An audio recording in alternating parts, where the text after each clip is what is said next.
Hi there, and welcome to another interview. And today I've got the fantastic Amy with me, and I'm going to ask Amy the question asked absolutely everybody. Hey, Amy, why did you become carnivore? I became carnivore basically because life and death reasons. So I originally started eating carnivore because my kidneys were failing. I went to get some blood work done. I was metabolically unhealthy, overweight, but other than that, had no idea anything was going on. And my doctor brought me in and said, "You have the blood work of a 90-year-old. What's going on?" And I thought, I have no idea. And I didn't. After that, I had to go back every 3 weeks. It was my kidneys, my platelet count. I had a cardiophrenic fat pad around my heart. I was not yet pre-diabetic, but I was almost there.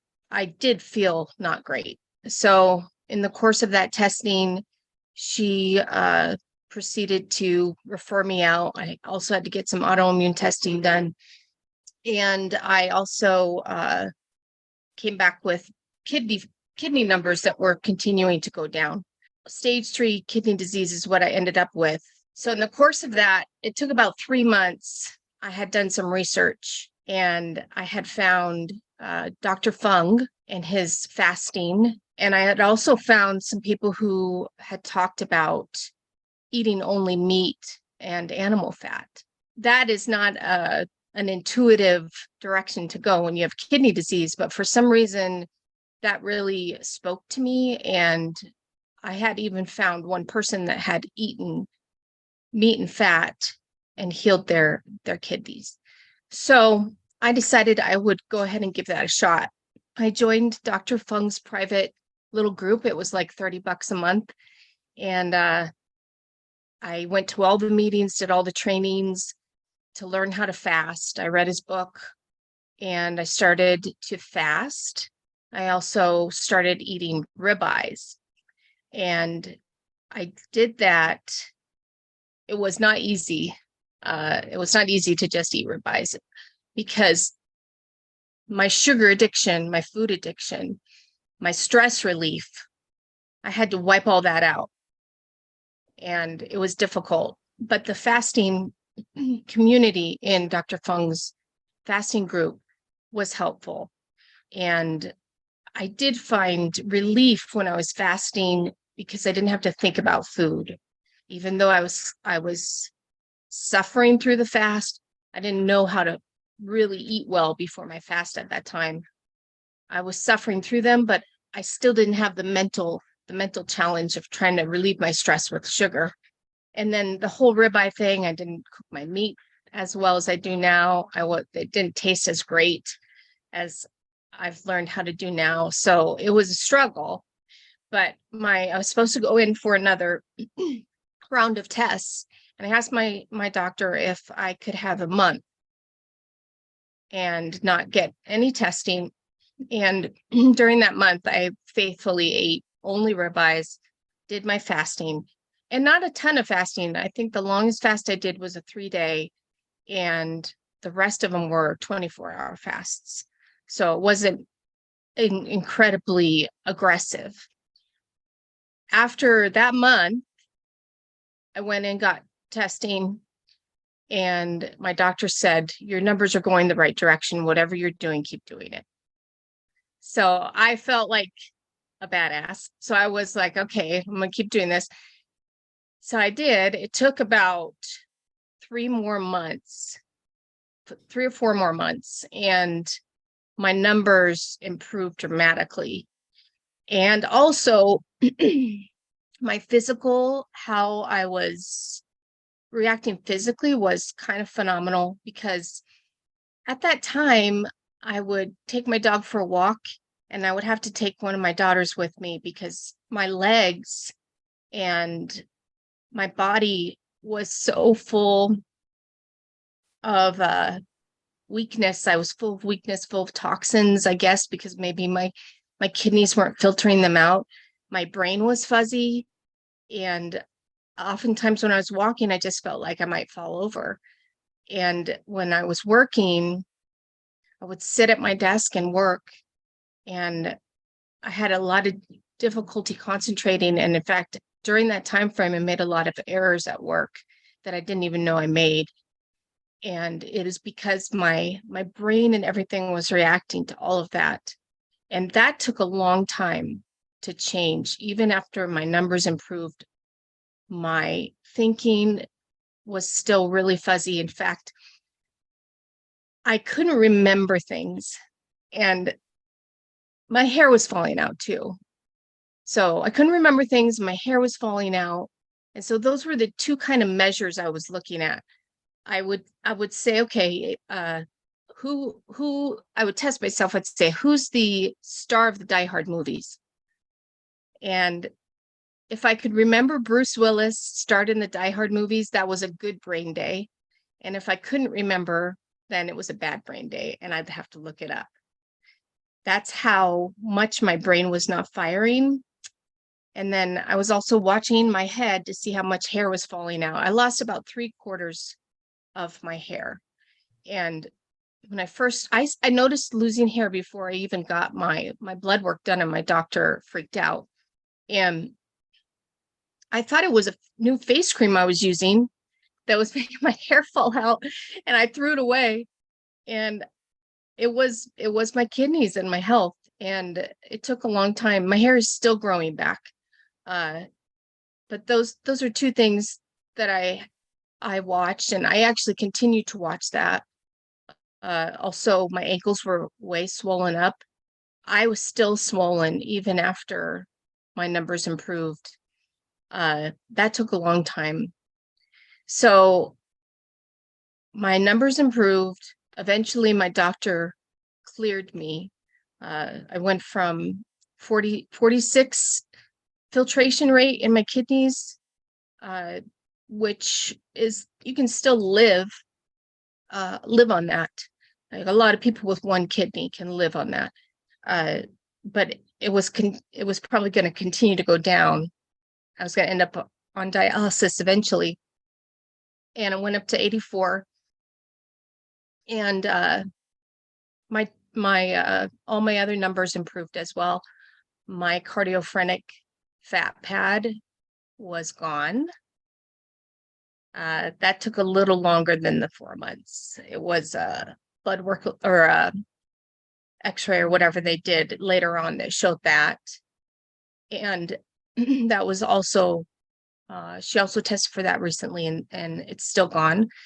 And so I got cleared of blood work, and I didn't have to go back anymore.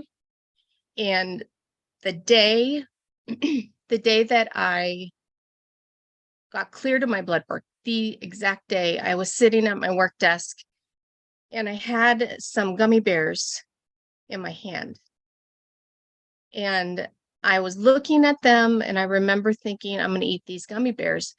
And it was not a forethought thing. I didn't think about it too deeply. It was almost casual. And I ate them. And in the course of 9 months, I gained the 12 pounds or whatever measly amount that I had lost. I gained the 12 pounds back and 30 pounds more. I went all the way back to my stress relief method of using sugar to relieve my stress, even though I had just saved my life, basically. I went all the way back. And I didn't really think about it. During that 9 months, it happened gradually. I didn't really say, hey, whoa, don't be stupid. I didn't have any kind of talks with myself or anything of that nature. And it occurred to me, it was June and July. I kind of started thinking, I wonder what's going on with my health. And I took my daughter to my same doctor to have her checkup, and I used their scale where I had weighed myself many times. And so I got on the scale and weighed myself and saw that I was almost 200 pounds and had drastically changed what I had weighed before. And I thought, oh, that's going to show up in my blood work. And I thought, am I going to be able to see my grandkids someday, or even play with them? Am I going to be able to care for my parents as they age? Is someone going to have to take care of me? Do I really want that kind of life, or am I willing to bite the bullet here and do what I know I need to do? And why in the heck did this happen after I just saved my life? And so basically I decided on August 1 I'd go carnivore. And I was really scared at that point because I didn't know if I was going to be able to stick with it. I didn't know what was going to happen. I didn't understand why I had no willpower. And now being in the community and everything, I know this is so common where people just, you see it, Stephen, people come in and out, and they might come back, they might not. And for me, I know that a bite of sugar means I might never come back. I might not have that chance. And so that's what happened to me during that 9 months is I ate those gummy bears, and I didn't come back until I got scared again. And so when I started carnivore again, I had on August 1, I had during that 9 months kind of half-heartedly tried to go carnivore and couldn't do it. So I always tell this part to people because you're not a superstar on day 1 of carnivore. You're not like, that's not how it works. You have bridges. So August 1, I decided I did 3 things differently. I took an enzyme. I took an enzyme every time I ate for a while. I used an enzyme called lipase, so I wouldn't have to deal with the digestive diarrhea and everything. And that's a game changer. And I didn't need it after about a month. The second thing I did was I never really was a diet soda drinker or artificial sugar user, but I did use an electrolyte drink that was flavored and had some artificial sugar in it. And I used that for the first 3 months. Also, I think that helped me. And the third thing I did was every single time I would have a sugar craving, which was often and very intense after I'd have a meal, I would eat about a little over a quarter of a block of cream cheese. And I would just heat it in the microwave with a little bit of cinnamon and sometimes a little bit of artificial sugar. And I would eat that and I could feel my sugar craving just go down like that. And so for the first 3 months, that's what I did. And I was miserable. I was fatigued, all the stuff that happens when your body's changing in energy modes. I was lonely. It's lonely when you start carnivore. You're still really fat and feel like hell. You don't have a lot of people that are walking up to you saying, you look great, because you don't yet. You still look like hell. So I binge watched Laura Spath videos. I watched every single thing because I could really relate to her sugar addiction. When she talks about like Easter time, she'd go out and buy all of her favorite candy. That was me.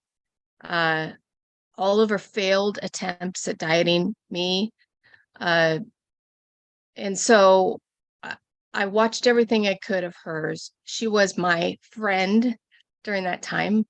I just suffered through. So at the end of the 3 months, right before that mark hit, I drank my electrolyte drink. I had my cream cheese with the artificial sugar, and I thought, wow, this doesn't taste very good. And it didn't. The artificial sugar tasted too sweet to me. I didn't want it anymore. I was shocked. I also had a feeling of kind of loss and grief at that time, because for me, when you use a certain thing to get you through a day, a work day, or a stressful situation, and you say goodbye to it, that's like saying goodbye to a friend almost. And I remember feeling a little bit sad that I didn't like it anymore, which is nonsensical, but that's how I felt. So I stopped having that, and I haven't had it since. I haven't had sugar cravings since, actually. Since that time, this entire year, since the 3 months was up, I have not had sugar cravings. I have, if I have a little discomfort, I might grab some cream cheese and just eat a little bit of cream cheese. But the true sugar cravings I had in the first 3 months have been gone. I mostly eat steak and ground beef. I don't add a lot of fat, but if I do, I'll add some butter. And I eat chicken wings. I eat pulled pork. I experiment with eggs, all the things that the carnivores do. During this time, like, people talk about cheating on a carnivore diet. I've not had any sugar, but I have had, I'll have some cashews that have no oils on them that are roasted. And when I did that, I was like, well, how's this going to impact me? I find that it didn't make me have any cravings or anything. I think it's a mental thing. Like Laura Spath, she still has a Diet Coke every day. The reason I bring that up, and carnivores don't talk about this, she still has her mentality. She still has who she was all those years, this relatively short period of time she's been carnivore, which has been carnivore a long time, but she still has a Diet Coke every day. And just think about that, how crazy that is in our world where we don't cheat, we don't, it's kind of taboo. Every day, Diet Coke. There's something there and something about that she has compromised and settled into that. And that's kind of like my cashews, that there's something there that I haven't let go of, or whatever, some kind of psychobabble, psychiatric, something like that. And I don't know what that is, but when I'm not eating those cashews, I'm fully carnivore. So I'm not worried about it. But I still have to be diligent. And the way that I've been able to do that is I remain involved in the community. I'm in Steak and Butter Gang. I go to Dr. Baker's meetings almost every single morning, and I listen, I interact, so that my carnivore learning and my carnivore community is right here in front of me all the time. And I'm reminded of it all the time, because I'm no longer in life and death, but I could go right back there at any time. So I have to keep it right here in the forefront. And I watch your interviews. I watch just anything that can keep me there. I do little projects where, like right now I'm doing a project, Dr. O'Mara's protocol, where I'm doing his fasting protocol, sprinting, and his sauna. I'm putting these blood flow restrictor things on my tush when I run, crazy stuff like that. And those little short projects keep me focused for a month or two. That's where I keep them. And that keeps me engaged in the community, because it does scare me quite a bit that I would leave and not come back. And I don't want to give this up. So now that's how I handle my addiction, is I stay engaged with the community, eat meat and fat, and I love to work out. Amazing. That's brilliant. You see, Amy, that's fabulous. And you ticked all the boxes of all the things I asked you to talk about. So I'm very happy there. And you've mentioned a few people. I always like to shout out people. I'm not competitive about other coaches and other spaces. So Laura Spath, I'd love to get her on my show because she is very inspirational. I love her honesty, actually, more than anything. I think, she's a real deal. I think that's great. Sean's meeting course, Sean Baker. I always say this when his name comes up. Every single day he goes online, he does a meeting, and it's really good. And Steak and Butter Gang, so supportive, and everybody that you mentioned there. I think one of the things, I very rarely talk a lot. I try to do short, sharp questions, but because you gave such a full and fantastic answer, just want to pick up on a couple of things you said. And I'll try and add a bit of humor, for instance, because you said that, it's life and death, you've saved your life, and then suddenly you're eating sugar again, and it seems crazy. But I tell you, years ago, I used to work in smoking cessation. Nobody smokes for their health. It's an addiction. So, it's very strong. And all you're showing, and you've been doing the rounds for a few years now, that sugar addiction is stronger than addiction to cocaine and heroin. So it's a strong addiction, and it does seem nonsensical, I think, a word you use there. And you've saved your life, and yet there you are, a handful of gummy bears, and bang, you're back into it. That's addiction. You're fighting that. It's a physical, chemical, everybody, if it's a real thing, you can look at functional MRIs and you can see an addictive brain is different to a brain that isn't addicted. You can see it light up. And that's where sugar is 7 times more addictive than cocaine. I mean, it possibly isn't 7 times, but it lights up 7 times as much. So that's where that comes from.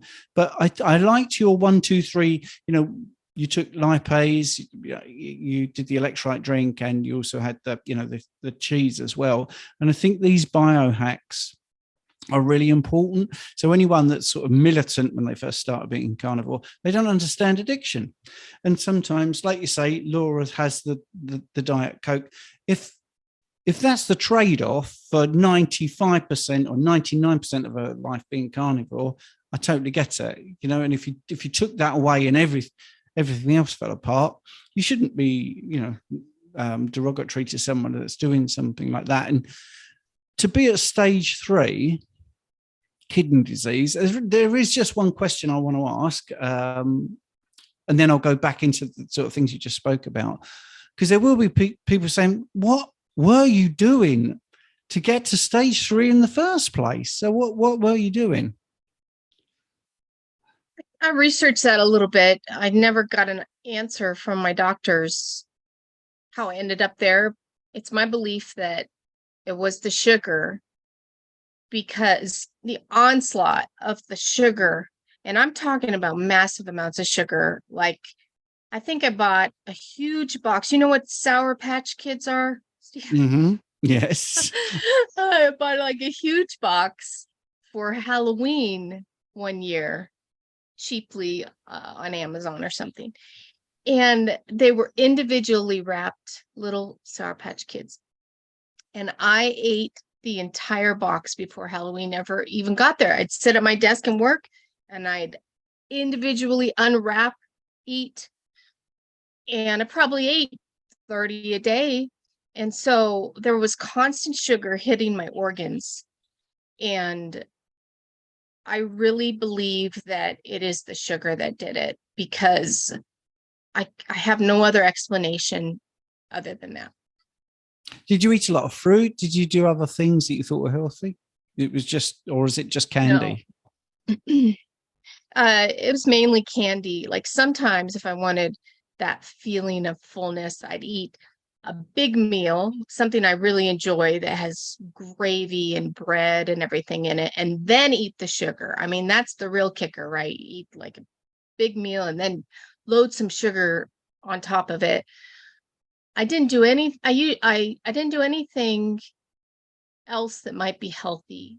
And that's me. I'm usually all this way or all that way.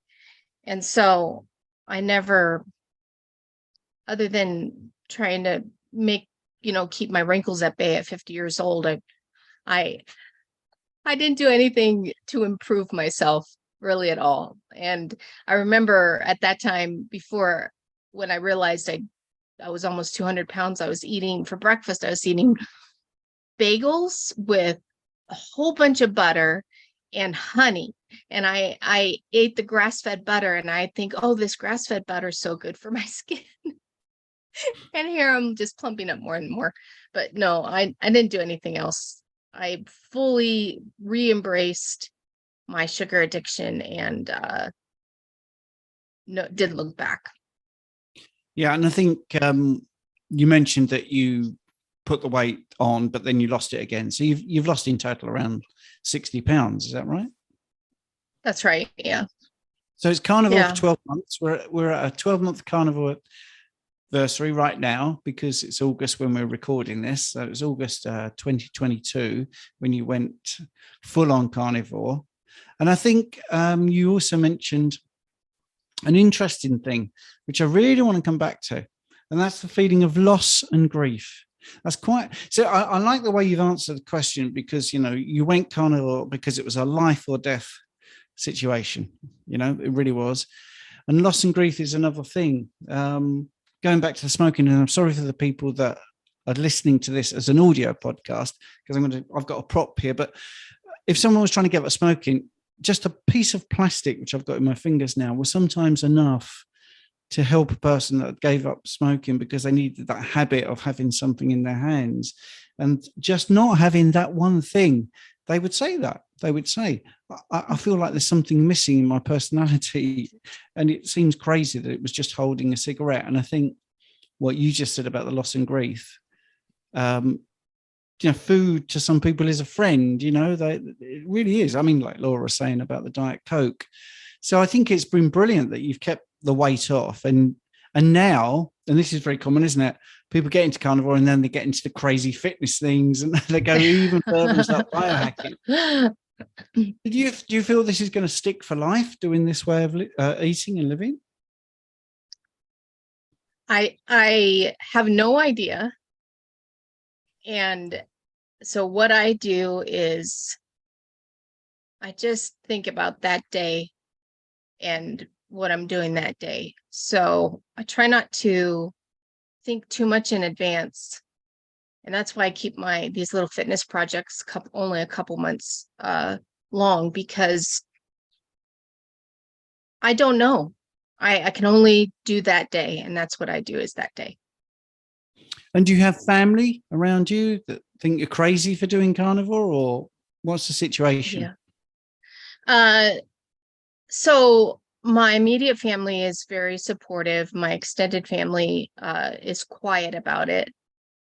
But no, I don't have a support group outside of our carnivore community. And I have friends. I have friends that are very supportive in the carnivore community that I talk to, Roseanne, Carolina, and Dennis, who I talk to daily that have the same struggles. And so that helps me. But friends and family, no. So my support group is in our community. That's cool. So if someone was thinking about carnivore, but they were on the fence, what would you say to them about trying it? That is an interesting question, because the whole life and death thing, it's easy to do something kind of aggressive and extreme when you're facing your own death. But when you aren't facing your own death, it is really hard to do something extreme. And so if that person doesn't have a life or death, which they actually probably do, it just hasn't shown up yet if they're a food addict. But if they don't have something like that facing them, then the motivation for eating carnivore is a little bit rough. However, if I were to tell somebody who was on the fence to try it, I would say, just try it for 30 days. Because oftentimes, and I really see this so much. I know you do, Stephen, that people will come and they'll be gung-ho, and they might even have a bunch of benefits from doing carnivore, but then they fade away and they go back to their old life. And so I would say in that 30 days, not perfection, just progress. little things. Give up this first, then that. You might give up seed oils first, and that's it. Then you might give up sugar, and just something gradual, and let your body react. Like my daughter, she tries to eat more. She tries to eat this way. She eats more paleo. And the other day she said that she had lost her taste for something. I can't remember what it was, like some kind of pasta or something. She lost her taste for it. And I said, well, your taste buds change, so as you go, your body starts to support you. You feel better. So just think about 30 days and stick to 30 days and see what happens if you're going to try it. And fortunately, you feel something pretty fast on carnivore, because it is a big change. First, you feel like hell, and then you feel better, but it happens quickly. Yeah, I think the hell bit is the withdrawal, isn't it, from all the junk and the sugar, that sort of stuff. Yeah. And with the grief and loss, the other thing for me, I don't know if this happens to other people, but when you take away your relief, your thing that you're using for relief, it's also your protector. So you expose yourself. It's kind of like you hid behind that, and now you've exposed yourself to the world. I mean, they're not looking at me, but that's how I'm feeling, that I'm exposed and I don't have anything to protect me. And so I have felt that acutely, that all my feelings and how I am, I have nothing to hide behind, especially since my appearance is different. Dr. O'Mara talks about this, actually, that he would look, when he started doing all this and his face changed so much, he'd look in the mirror and he didn't recognize himself. And it was, there's a term for it, but he didn't recognize himself and it freaked him out. That's exactly what happened to me. When I look in the mirror, like when I turned 50, I also started doing fake eyelashes and going to the tanning salon. And my appearance has changed so much. And when I look in the mirror, I do not recognize myself. And I feel odd. I feel exposed, and it still freaks me out. So it's almost like I'm in the world, but I'm a different person that I don't recognize, and I don't know how to act or how to be. And I feel I'm a little bit of an introvert, and so I feel very unsure of who I actually am. I have to get to know myself in this new body, new face, so much different. And that has not been a small thing for me to do that. Yeah, and I think as an introvert, I want to thank you for doing this, because you're doing it to help other people that might be in a similar situation. I mean, but people don't believe I'm an introvert, but I have a big microphone in front of me because I hide behind it. I don't really like seeing myself on the screen. I certainly don't like hearing my voice, but it is the only way to get the message out there. I feel very passionately about this. It makes people better.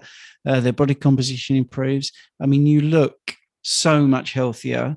I know it isn't about aesthetics for you, but internally, you are healthier, and that does transmit to your outwardly appearance. That definitely is a case when people are feeling happy and their body composition is where they want to be and their organs are functioning correctly and they're in control of, addictive things that are harmful. I didn't say that you're completely free from them. I'm just, in control of them. Then you look better. It really is that simple. And you smile more and you have less wrinkles and all that sort of stuff. I'm going to wrap up with the final question. So you've done very well. You can breathe a sigh of relief now because it's all over. But I think one of the things you snuck in there, you talked about, by the way, I must say that Amy sent me, or we were talking beforehand, and she used the phrase Fung style fasting, the Jason Fung style fasting. I like that. But you said about fasting, you said you didn't eat well before fasting, which is something you didn't know at the time. And that's really fascinating because I'm a big fan of eating enough. So do you want to expand on what you meant by eating well before fasting? Yeah. So when I had joined Steak and Butter Gang, by the way, I did take some of Jane's exercise classes. I Oh, love cool. Jane. I'm glad you like Jane's exercises. For those that don't know, Jane is my wife, and she does Pilates and quite a lot of rehab. But anyway, yes, you were talking about fasting and eating well before fasting. So what did you mean by that? So when I joined Steak and Butter Gang, I learned how to prime, which means I eat really well for days before I fast. And I learned how to do that whole concept of feasting and fasting. When I was doing the Fung style fasting, that component's not in that program. And I struggled through my fasts. But when I learned how to prime, I would eat, which isn't easy for me actually, because it's so satiating when you're eating carnivore. So for me, when I am priming, when I'm filling my body with food before I fast, I'll take 5 bites every hour the entire day. That's how I prime. And that's the only way I can do it, or else I won't do it. So now when I do like a fast, anything longer than 48 hours or alternate day fasting, I'll prime, I'll do 2 days, and I'll eat all day, both days. Then I'll do my fast. And I make it all the way through my fast with no problem. And it feels very balanced to me. Like nothing gets out of whack or distracts me.